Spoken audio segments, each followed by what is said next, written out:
बिहार में चुनाव आयोग जल्द ही तारीखों का ऐलान कर सकता है। सभी दल चुनावी तैयारियों में जुट गए हैं। पीएम मोदी ने युवाओं के लिए 62,000 करोड़ रुपए से अधिक की योजनाओं का शुभारंभ कर दिया है। वहीं इसके पहले महिलाओं के रोजगार के लिए योजनाओं की शुरुआत की गई थी। जाहिर है इस बार बिहार का चुनाव बेहद दिलचस्प होने जा रहा है। देखिए रिपोर्ट। बिहार के चुनावों की उल्टी गिनती शुरू हो गई है। जल्द ही चुनावों की तारीख का ऐलान हो सकता है। पटना में चुनाव आयोग ने बिहार विधानसभा चुनाव से पहले, जिसमें 12 राजनीतिक दलों के प्रतिनिधि बैठक में मौजूद रहे, वहीं जेडीयू सांसद संजय झा ने बिहार का चुनाव एक चरण में कराए जाने की मांग की।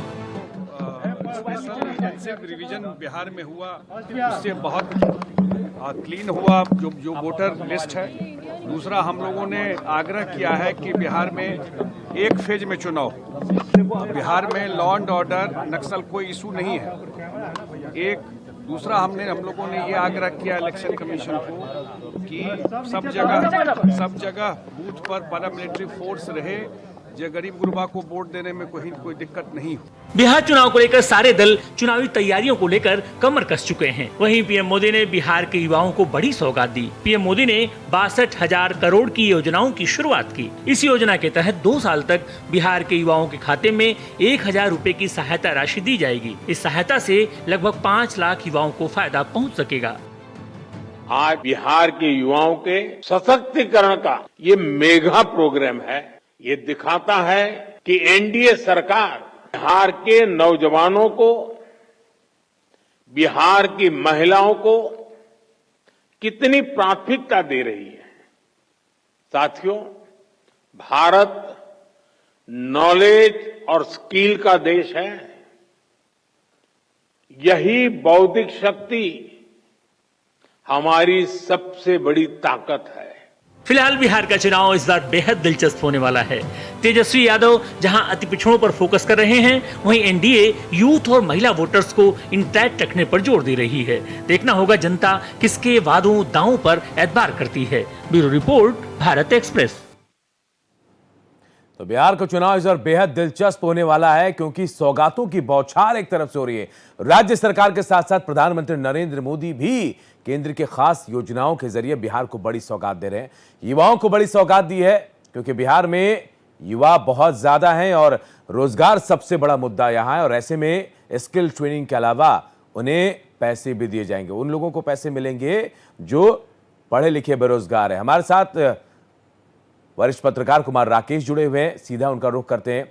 राकेश जी, आपको क्या लगता है प्रधानमंत्री की जो सौगात मिली, उसके बाद राज्य सरकार अलग से सौगात दे रही है, बिहार में चुनावी मौसम ये सौगात क्या दशा दिशा बदल सकती है?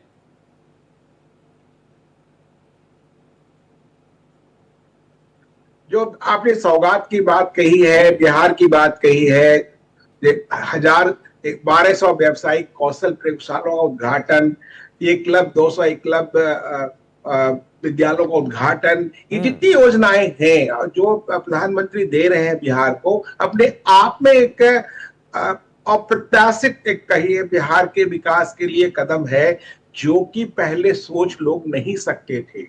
और अभी यदि देखा जाए, मैं तुलना करूं 1990 से 2005 और 2005 से लेकर 2025, तो बिहार में अभूतपूर्व प्रगति हुई है। सिंगल लेन रोड के लिए हम लोग भटकते थे, आज 4 to 6 लेन है। इसके पहले नीतीश कुमार जी ने कहा था कि हम पटना को 3.5 घंटे में कनेक्ट करेंगे, तो बिहार के हर जिले से 5 घंटे का टारगेट पूरा हो चुका है। मैं गया था भागलपुर मुंगेर होते हुए पटना आया, मुंगेर से पटना 2.5 घंटे में आया हूं। अभी ये 15-20 दिन पुरानी बात बता रहा हूं आपको। उसके पहले भी 4 साल पहले भागलपुर से 10 से 12 घंटे लगते थे, अभी मुश्किल से 5 घंटे नहीं लगते। ये जो कनेक्टिविटी है, इसका जो चौतरफा इसका प्रभाव है। यदि गरीबी रेखा की बात करें, 3,77,00,000 लोग गरीबी रेखा से निकले हैं। गरीबी का जो प्रतिशत था बिहार से था। लेकिन राकेश जी देखिए, रोजगार की बात हो रही है तो विपक्ष की भी बात बहुत जरूरी है, क्योंकि तेजस्वी कहते हैं कि जो उन्होंने नौकरी दी, जो उन्होंने अपने कार्यकाल में नौकरी दी जब डिप्टी सीएम थे, उतना कभी नौकरी किसी को नहीं मिल पाई, और वो कह रहे हैं कि उनको अगर मौका मिला तो इससे ज्यादा नौकरी देंगे। देखिए, तेजस्वी का एक बार बोलापन है, बड़े तो है नहीं, कभी हो भी नहीं सकते। हाँ, और वो नीतीश कुमार जी की जो भी मानसिक स्थिति के कारण चाहे उनको लिया, चाहे उनका अपनी महत्वाकांक्षा हो, जो भी कारण हो, वो डिप्टी चीफ मिनिस्टर थे। और ये सबको पता होता है कि डिप्टी चीफ मिनिस्टर ऐसा कोई संवैधानिक पद नहीं है, वो एक राजनीतिक पद है। पहली बात, जो भी फैसला लेता है वो चीफ मिनिस्टर लेते हैं, यहाँ प्रधानमंत्री लेते हैं। भले यहाँ भी डिप्टी प्राइम मिनिस्टर का पोस्ट कभी रहा है भारत सरकार में। तो आप वो अपने आप को घोषणा करना कि मैंने दिलाया, मैंने किया, तो आपने 1990 से लेके 2005 तक में कितनी नौकरियां दी, कितनी सड़कें बनवाई, गरीबी रेखा का प्रतिशत क्या था, कानून, उसकी तुलना करनी चाहिए। दिक्कत क्या है उसमें? जो 15 साल का जो शासन था वो क्या था, जहां एक आईएएस सुरक्षित नहीं, आईपीएस सुरक्षित नहीं, थानेदार छोड़ दीजिए, अब पुलिस वालों को छोड़ दीजिए। आज कानून व्यवस्था की स्थिति ठीक है। अभी जो कुछ खबरें आ रही हैं, नहीं, मैं इसी पे आने वाला था राकेश जी। आप कानून व्यवस्था की बात कर रहे हैं, हाल के दिनों में आपने देखा घर के बाहर बड़े बड़े व्यवसायियों को गोली मार दी गई, कोई सुरक्षित नहीं था। ऐसे में यह कैसे कहा जा सकता है कि फिलहाल कानून व्यवस्था बेहतर है? अनूप जी, एक बहुत ही, मैं सरकार को डिफेंड नहीं कर रहा हूं, मैं फैक्ट पे बात कर रहा हूं। मुद्दा क्या है कि जो बातें जहां से भी जैसे हुई है, मोस्टली केसेस जो हैं आपस के जो झगड़े हैं, आपस के जो दो गुटों के झगड़े हैं, उसका परिणाम है। वहां क्रिमिनल्स जो भी अपराधी हैं पकड़े भी गए हैं। आपस की गुटबाजी जो अपराधियों के बीच में होता है, वो समझने की बात है। और वो कौन लोग हैं अपराधी, यदि उनके जातिगत समीकरणों में जाएंगे, उनके राजनीतिक समीकरणों में जाएंगे, तो नई कहानी आती है। बिल्कुल, लेकिन क्राइम तो क्राइम है। अब गैंग हो या फिर राजनीतिक साजिश हो। राकेश जी, मैं वापस आऊंगा। हमारे तमाम मेहमान हमारे साथ जुड़ गए। मनीष पांडे प्रवक्ता बीजेपी के जुड़े हैं, अरुण कुमार जी प्रवक्ता आरजेडी के जुड़ गए हैं, अविनाश पासवान प्रवक्ता जेडीयू के जुड़ गए हैं। मैं अरुण जी आपके पास आऊंगा। राकेश जी से बात हो रही थी, वरिष्ठ पत्रकार है, कह रहे लॉ एंड ऑर्डर बहुत बेहतर हो गया है, चीजें बहुत बदल गई हैं, और जो प्रधानमंत्री ने सौगात दी है आज बिहार को, बिहार खासतौर पर फोकस है क्योंकि चुनावी राज्य, उससे दशा दिशा बदल जाएगी। इत्तेफाक रखते हैं आप? देखिए अनूप जी, स्क्रीन पे आने के पहले मैं जुड़ गया था और वरिष्ठ पत्रकार को मैंने सुना और विस्तार से। वो पत्रकार कम लग रहा था कि हमने पहले सोचा कि भाजपा के प्रवक्ता होंगे, लेकिन जब स्क्रीन पे देखा तो वरिष्ठ पत्रकार थे, राकेश जी नाम है ना जी, तो सुन रहे थे और लॉ एंड ऑर्डर की भी बात कर रहे थे। अनूप जी, लॉ एंड ऑर्डर की जहां तक बात है, ये मैं अपनी बात नहीं कहने जा रहा हूँ। एनसीआरबी के आंकड़े बता रहे हैं 2 दशक में 70,000 से अधिक सिर्फ हत्याएं हो चुकी बिहार में, 35,000 से बलात्कार की घटना अधिक, 1 लाख से अधिक अपहरण की घटना, 3 लाख से अधिक चोरी की घटना, अन्य वारदात आप छोड़ दीजिए। पिछले दिनों भी आया है जो एनसीआरबी का आंकड़ा 2023 का, 24 और 25 का जारी होगा तो और बूम कर जाएगा।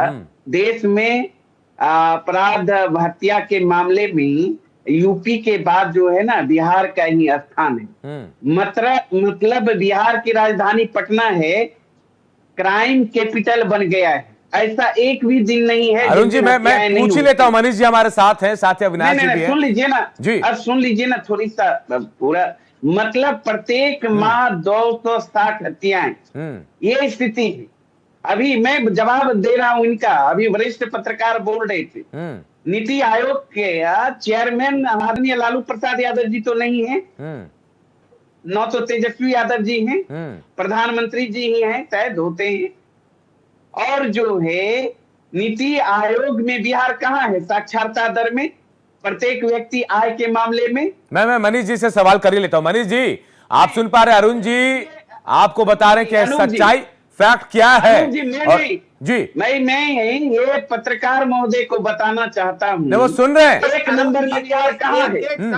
पलायन में, बेरोजगारी में, महंगाई में। और पिछले दिनों भारत सरकार ने मेरे पास आंकड़े का स्रोत है राज्यसभा के अंदर पलायन को लेकर प्रत्येक वर्ष 3 अच्छी करोड़ बात से करें, अधिक राज्य के लोग विकास की पलायन बात कर करें, चुके पॉजिटिविटी की बात करें, कर जाते हैं भाजपा के रोजी प्रवक्ता हो रोटी गए, के खोज अब में। लालू के जंगल अब राज बिहार की में बात 2 करें। दशक से अब एनडीए चले की अरुण जी, सरकार है। सवाल राकेश जी ने और जरूर किया 11 था, साल से- लेकिन मुझे ऐसा लगता है कि 11 जवाब साल सरकार की तरफ से जो केंद्र प्रवक्ता है में मनीष जी, भारतीय बीजेपी जनता की तरफ से पार्टी की प्रवक्ता है या सरकार फिर अविनाश जी, उनसे ले लेते हैं। मनीष जी, आप क्या लग रहा है? अरुण जी बहुत सारे आरोप लगा रहे हैं, इनके दम पर बिहार होगा अपना? ये देखिए, मुझे लगता है कि 90 से 2025 तक कोई, मुझे लगता है कि 15 और 20 35 वर्ष जी 35 वर्षों में अनूप जी, अगर आप किसी से पूछेंगे कि बिहार में अपराध की 2 बड़ी घटनाएं बता दो, 2 बड़ी घटनाएं, तो वो 2 बड़ी घटनाएं कहेगा क्या? पहला कहेगा कि जब एक डॉक्टर की गाड़ी बरामद हुई थी मुख्यमंत्री के आवास से, पहली घटना जो बड़ी प्रचलित है बच्चों की जुबान पर। जी और दूसरी घटना है जब एक टाटा कंपनी की सुमो गाड़ी जो है वह उसका इस्तेमाल हुआ था लालू जी की बेटी की शादी में। ये 2 आपराधिक घटनाएं बड़ी प्रचलित हुई थी। मुझे लगता है कि मीडिया जगत में भी और आम लोगों के भी जहन में ये बात होगी। लेकिन मैं अपने पूरे पैनल से कहूंगा, इन दोनों आपराधिक घटनाओं का कोई कांड संख्या मुझे बता दे तो मैं लगता हूं मैं उसे अपना राजनीतिक गुरु मान लूंगा या बड़ा विद्वान समझ लूंगा। अनूप जी, मैं ये बात इसलिए कह रहा हूं, मेरे राजद के मित्र, मेरे बड़े अच्छे मित्र हैं अरुण भाई, मैं उनसे भी कहूंगा कि कभी किसी दिन आप मुझे ये दोनों घटनाओं का कांड संख्या ला कर दीजिएगा।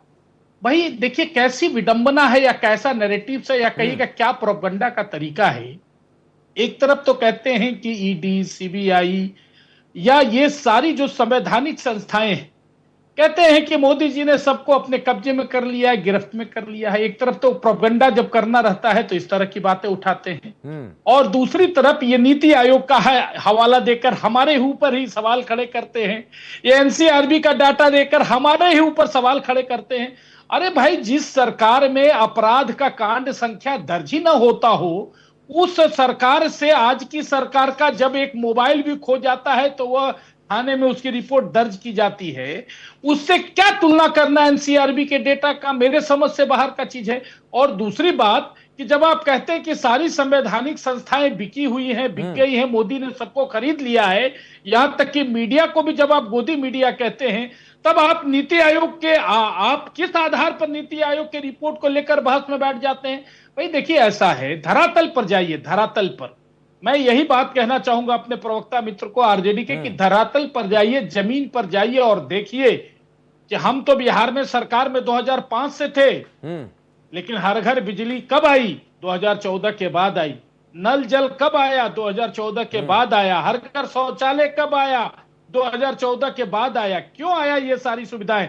हर घर को स्वच्छ भारत कब आया? 2014 कब आया? क्यों आया?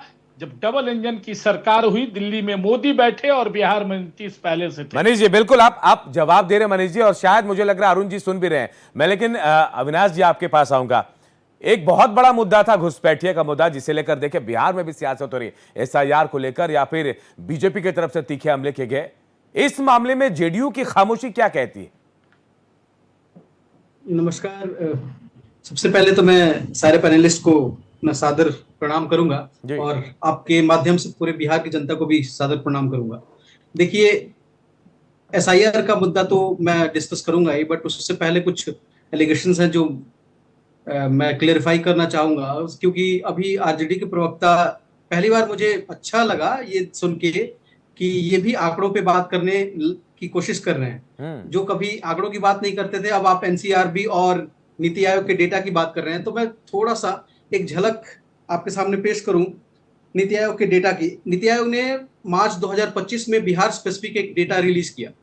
उसके माध्यम से उन्होंने 1990 से लेकर 2005 तक के टाइम पीरियड को कंपेयर किया है डिफरेंट पैरामीटर्स पे। ठीक है, तो मैं आपको बता दूं कि जो बिहार का हेल्थ इंडिकेटर्स है, ठीक है, उसमें इन्फेंट मोर्टालिटी रेट उस समय कितनी थी? 80 टू 85, जो कि 2020 और 22 के आसपास में 20 होके चली आई है।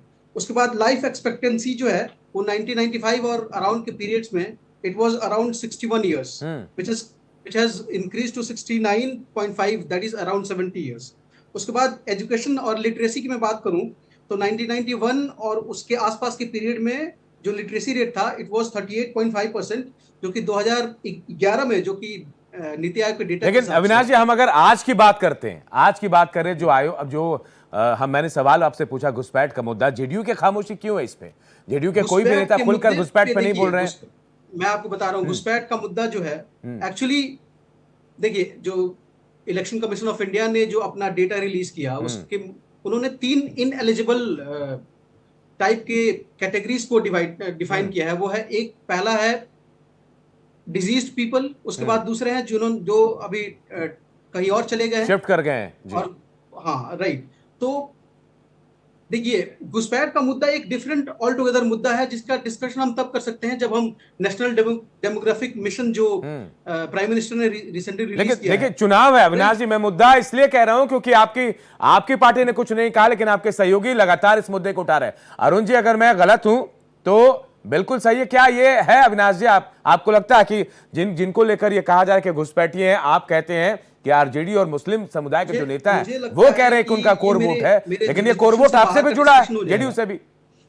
मैं ये कहना चाह रहा हूं कि मुझे लगता है कि घुसपैठियों का जो मुद्दा है वो अभी उसके ऊपर कोई भी कमेंट करना मेरे लिए उचित नहीं होगा, क्योंकि मेरे पास कोई डेटा नहीं है उसके बारे में। चल, मैं अरुण जी आपके पास आऊंगा, फिर वापस राकेश जी आपके पास आऊंगा। उसी के जुरिस्डिक्शन में ये मुद्दा आता है। अरुण जी, सुन पा रहे हैं आप मुझे? एक बार डेटा वहां से आए फिर हम उसके ऊपर डिस्कशन भी कर सकते हैं, ठीक है। लेकिन मुझे लगता है कि हमें देखना पड़ेगा ये कि 1990 से 2005 का बिहार और 2005 से लेके 2025 का बिहार, उसके बीच में क्या डिफरेंस है। वो एक, लेकिन अब बात तो मौजूदा वक्त की होगी, अब चुनाव है। अरुण जी, मैं आपके पास आऊंगा, फिर राकेश जी के पास जाऊंगा। ये घुसपैठ का मुद्दा जो इस बार चुनाव में बहुत ज्यादा है, और एक सवाल आपसे भी करूंगा अरुण जी, ये जननायक, आपने सुना राहुल गांधी को कहीं से किसी ने कह दिया, किसी ने तेजस्वी यादव को कह दिया, और आज आपने सुना मोदी जी भी कह रहे हैं। क्या जननायक दूसरा हो सकता है? बिल्कुल नहीं हो सकता है। और इस प्रश्न पे हमारे आदरणीय नेता तेजस्वी यादव जी ने क्लियर सारी बातों को रखा है एक इंटरव्यू के दौरान। अभी आप जिन मुद्दों को अभी इनसे जो सवाल आप पूछ रहे थे घुसपैठी, अब तो अजीब है। इसका मतलब है एनडीए के अंदर खाने में मुद्दों को लेकर जूतम पैजार की स्थिति उत्पन्न है। देश के प्रधानमंत्री भी बिहार आते हैं, गृह मंत्री जी भी बिहार आते हैं, क्या घुसपैठिए के सिवा कुछ बात करते ही नहीं है। अभी सुना, इससे साफ स्पष्ट होता है, या तो हम लोग जो लगातार कहते आ रहे हैं कि जदयू अब जो है बीजेपी का प्रकोष्ठ के रूप में काम कर रही है। तो चुनाव आयोग ने तो एक भी व्यक्ति का जो है अपने आंकड़ों में यह प्रस्तुत नहीं किया कि भाई बिहार में घुसपैठिए हैं। तो इसका मतलब है कि अनूप जी, इन लोगों के पास कोई मुद्दा नहीं है। 2 दशक से बिहार में भी राज कर रहे हैं, 11 साल से केंद्र में भी भारतीय जनता पार्टी की सरकार है। तो जब भी भारतीय जनता पार्टी के नेता बिहार आते हैं, प्रधानमंत्री हो या गृह मंत्री जी हो, वो अपनी उपलब्धियां बता ही नहीं पाते हैं, चूंकि उन्होंने कुछ किया ही नहीं। 11 साल से केंद्र में ही उनको बताना चाहिए। प्रत्येक वर्ष 2 करोड़ नौकरी की बात की थी, क्या हुआ भाई? 22 करोड़ नौकरी होता है। देखिए, नौकरी की बात, नौकरी का बड़ा मुद्दा, महंगाई पर लगाम, नौकरी का मुद्दा अरुण जी बहुत बड़ा हो गया, रोजगार का मुद्दा। तेजस्वी कह रहे कि जब वो अपने कार्यकाल में थे उन्होंने नौकरी दी, लेकिन अभी हमारे साथ जो वरिष्ठ पत्रकार राकेश जी हैं वो कह रहे हैं कि नौकरी तेजस्वी ने नहीं दी, डिप्टी सीएम थे, उनके पास बहुत ज्यादा पावर नहीं था, नौकरी नीतीश कुमार ने दी। राकेश जी, मैं सही कह रहा हूं? आप यही कह रहे थे। देखिए अनूप जी, आपको पता होगा 2020 के बिहार विधानसभा चुनाव में जब हमारे आदरणीय नेता तेजस्वी यादव जी ने पढ़ाई लिखाई, दवाई, कमाई, सिंचाई, सुनवाई और कार्रवाई की बात करते हुए 10 लाख सरकारी नौकरी देने की बात कही, तो माननीय मुख्यमंत्री नीतीश कुमार जी ने क्या कहा? कहां से नौकरी लाएंगे, कहां से नौकरी देंगे? बाबूजी के घर से देंगे। आपने सुना ही होगा। वहीं जब महागठबंधन की सरकार बनी बिहार में, आपने देखा और बिहार के मुख्यमंत्री नीतीश कुमार जी बने और उस सरकार में हमारे नेता तेजस्वी यादव जी डिप्टी सीएम बने, तो सरकार बनने के पहले ये तय हुआ, तेजस्वी यादव जी ने तय किया कि भाई हम गठबंधन की सरकार तभी बनाएंगे। और देखिए तेजस्वी दावा भी करते हैं कि उन्होंने नौकरी दी अरुण जी, उनका दावा है। लेकिन राकेश जी, अब अभी आपने अरुण जी को सुना कि कहां से नौकरी देंगे, कैसे देंगे, नीतीश कुमार कहते, लेकिन अब तो 1 करोड़ नौकरी देने का वादा किया। ये कैसे आएगा, कहां से आएगा राकेश जी? नहीं, आप अनूप जी, आपने अभी हमारे अरुण जी के साथ बड़ी जाति की कुछ सच बोलने जा रहे थे। मेरा पूरा सवाल अरुण जी अपनी बात को पूरा कर देता हूं। नौकरी बहुत सारी बातें बोल रहे थे। प्रण था गठबंधन की, जब राजनीति होता है ना, उसमें सारे चीजों पर बातचीत होती है, समझौता होता है। ये प्रवचन दे रहे थे अभी वरिष्ठ पत्रकार के रूप में कि वो कहां से देंगे, कैसे दे देंगे। गठबंधन में तय हुआ, निर्धारित हुआ कि मेरा संकल्प पत्र इसे लागू करना होगा। उसी संकल्प पत्र के अनुरूप होश में बोलिए और सच सुनने की साहस रखिए, ठीक है? किसी को ब्लेम करना बहुत आसान है, किसी को ब्लेम करना बहुत आसान है। आप जो भी झूठ बोल रहे थे, गलत बयानी कर रहे थे अरुण कुमार जी कि तेजस्वी तभी सरकार में आए नीतीश जी के साथ जब उन्होंने कहा कि इतने लोगों की नौकरी मिलेगी। वो कौन सा प्रपोजल था, कौन सा प्रस्ताव था, कहां पर कैबिनेट नोट था, दिखाएंगे आप? अरे भैया आपको सुनिए, राकेश जी पता नहीं है, नीतीश कुमार जी क्यों करते हैं आप? गए थे लालू यादव जी के घर पे, कहा भैया बचा लीजिए, भारतीय जनता पार्टी हमारी पार्टी को समाप्त करना चाहती है, निगल जाएगी, किसी तरह बचा लीजिए। ने पर तुली हुई है, आपको जानकारी नहीं है क्या? पत्रकार है, आपको सारी बात की जानकारी होनी चाहिए। अरे भाई सुन तो लीजिए, आप झूठ बोलेंगे तो मैं नहीं सुनूंगा ना झूठ। अरे आपको जानकारी नहीं है, बता रहा हूँ आपको, आप जो बोले जा रहे हैं मैं आपसे वही बता रहा हूँ कि सैकड़ों अपहरण होते थे उस वक्त, कोई दर्द मामला नहीं होता था। चंपा विश्वास आईएएस की पत्नी थी, महीनों तक वर्षों तक उसको रेप करता रहा एमएलए का बेटा लालू यादव के खिलाफ में। मुजफ्फरपुर बालिका गृह कांड का जिक्र कर लीजिए ना, मौत वाले अंकल, तौंद वाले अंकल, उसको कैसे कोई भूल जाएगा भाई? भेजा जाता था, क्या हुआ? प्रत्येक दिन यहाँ हत्या, अपहरण, लूट हो रहा है बिहार में। इस पर आप तो बोलिए ना, पत्रकार है, नौकरी भाजपा का। चलिए आरोप अगर आरोप लगाएंगे तो शायद बहुत लंबी फहरिस्त पहुंच जाएगी। शायद एक तरफ से आरोप अरुण जी लगाएंगे, दूसरी तरफ से राकेश जी। मनीष जी मैं आपके पास आऊंगा, क्या कह रहा है इस बार का चुनाव, किन मुद्दों पर होगा?